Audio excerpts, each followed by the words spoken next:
It is awake. It was the single biggest and most terrifying disaster on Earth in 2 million years. The land shook and the monster awoke. Thick smoke was released in the sky, and it covered 1/8 of the Earth's surface.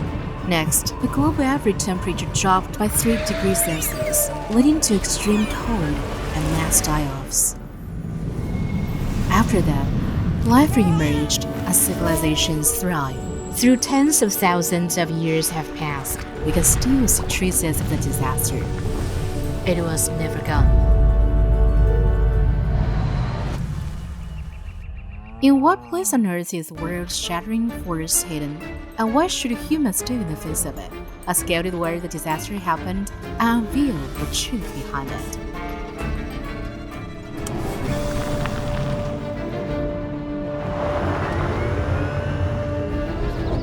Hi, BYD. Open the sunroof.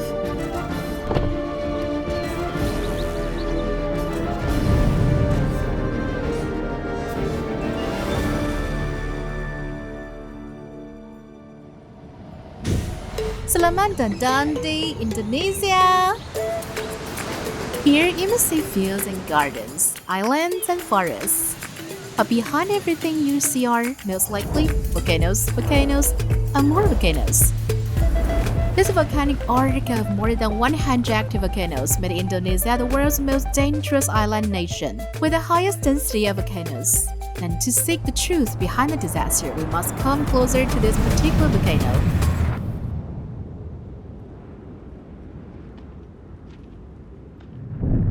Look, we are standing less than 10 kilometers from the volcano. Underneath our feet, dark earth, charred tree trunks, and the buried houses over there are the results of its disastrous eruption, or more accurately, the results of a mega volcanic avalanche that boiled at above 800 degrees Celsius.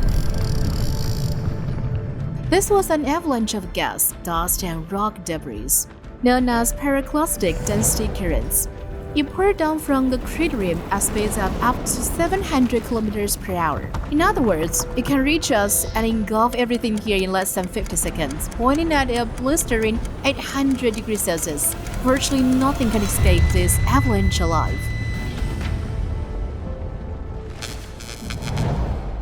Volcanologists classify the intensity of volcanic eruptions into 8 levels, based on the volume of ejecta.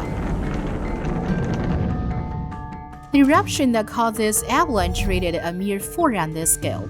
But if level 4 was capable of such destruction, but what could a level 8 deadly eruption have done? Based on volcanologists' estimation, the largest eruption over the past 2 million years consumed 20,000 square meters of land. You might think that the loss of 20,000 square kilometers of land was far from being a disaster on Earth. Just be patient. To see its true form, we must turn off the sun. Look at these blue flames. They're dancing like a glowing blue river. When the sun shines again, we'll find out what they are.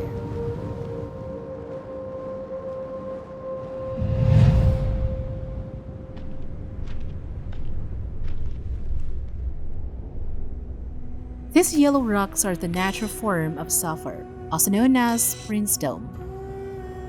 Underground magma activity often produces large amounts of sulfur steam.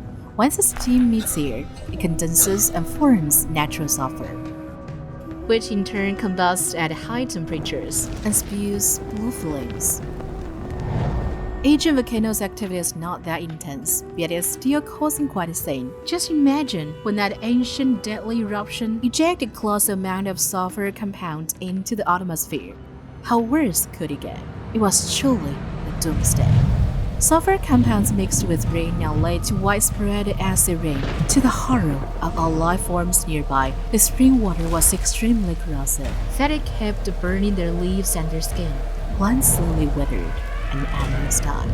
Eventually, the aquatic ecosystem completely collapsed, leaving behind nothing but acid lakes.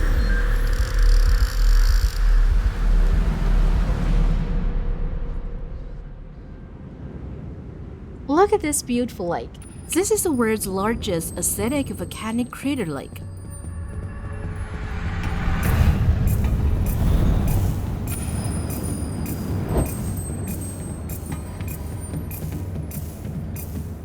Let's collect some water samples.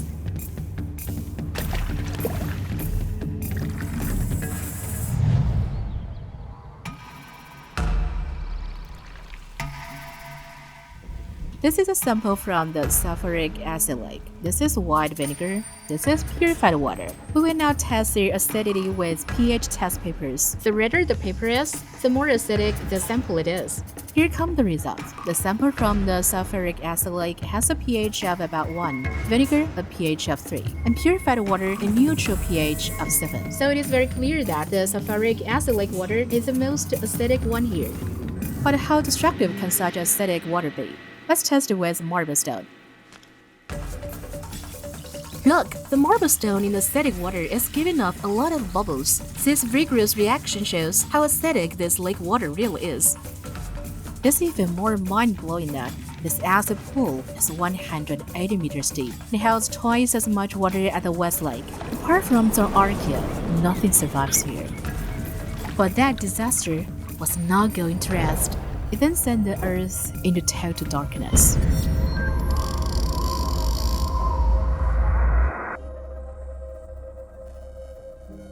The Earth's surface temperature plummeted in the absence of sunlight. In 1257, Semelas eruption in Indonesia led to global cooling. According to the medieval chronicles, it was a cold and rainy period in Europe. In China, southern zone historians noted the freezing of the West Lake. All these were potentially related to this massive cooling event. Although the Semelas eruption did not reach the peak intensity of level 8, its impact was enough to sweep across thousands of miles. But if it were the real deadly eruption, what would have happened? It was a volcanic winter. More than 2 billion tons of sulfur dioxide entered the stratosphere and became sulfate particles. They spread out across the stratosphere like a sunshade. The average temperature in the northern hemisphere dropped by more than 10 degrees Celsius, and it persisted for a whole decade. This was what the Earth experienced, a mega avalanche that engulfed everything. Widespread acidic rain that burned all life forms, and a disaster in total darkness. Why are volcanoes in Indonesia so powerful? To uncover this secret, we must open the gate to the Earth's core.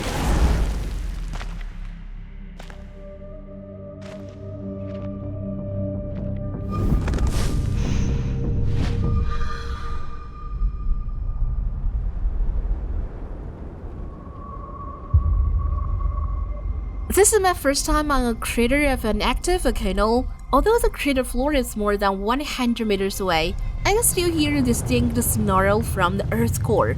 There is also a pungent smell. All this point to a destructive force lurking deep under the gate to the Earth's core. Come, let's dive down together. Through the thick smoke and the humidor, the deeper we dive, the higher the temperature rises. In front of us is the magma chamber where magma accumulates. On a planetary scale, many tectonic plates meet here and keep pushing downward. After going through physical and chemical reactions like dehydration and melting, they became magma and gather in this chamber. In the eruption that occurred 74,000 years ago, this enormous magma chamber alone was stuffed with 5,600 cubic kilometers of magma, enough to build 2 Mount Chumoloma. It was literally a pressure cooker. Within the valve by the slightest and the world shatters. But this is the whole truth behind the disaster of 74,000 years ago. I have to do this job by myself because everyone else is busy.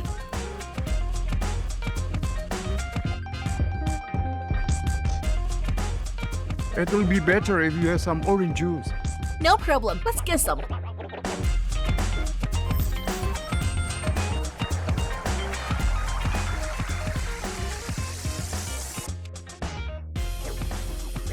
Yes, that deadly eruption did not wipe out everything. There was also a silver lining. Volcanic ash ejected during eruptions is rich in minerals. It can be used as natural fertilizers for various tropical plants. Therefore, Indonesia not only has the world's third largest rainforest after Amazon and Congo, but also produces a broad range of tropical fruits. It has more than 100 species of durian alone, and is the largest durian producer worldwide. It is also one of the best places on earth to grow rice. The annual yield per hectare can reach nearly 10 tons. Its excellent agriculture supports a high population density. Indonesia's Java is the world's most densely populated island. Jakarta, Indonesia's capital city, located on this island, has a population of 10 million, the largest in Southeast Asia.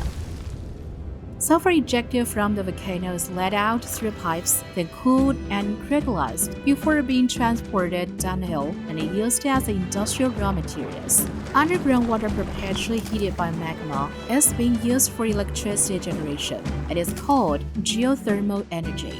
As one of the countries with the richest geothermal resources, Indonesia is continuously increasing the share of other renewable energy sources. More and more clean energy enterprises, Chinese companies included, are joining Indonesia's march for energy transition and leading the way of green travel. They work hand in hand to accelerate global energy transition and advance towards the sustainable development. The incessant volcanic eruptions have given birth to an island arc and a triple-edged nation in the middle of an ocean, to hundreds of millions of humans and wildlife. This is a unique place they call home despite all the odds.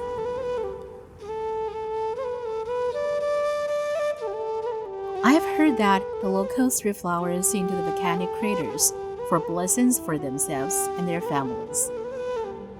I'm particularly touched by this. After all, everything is so fragile in the face of planet's destructive force. Well, life always finds a way. Just like the most resilient and brilliant blossom there is.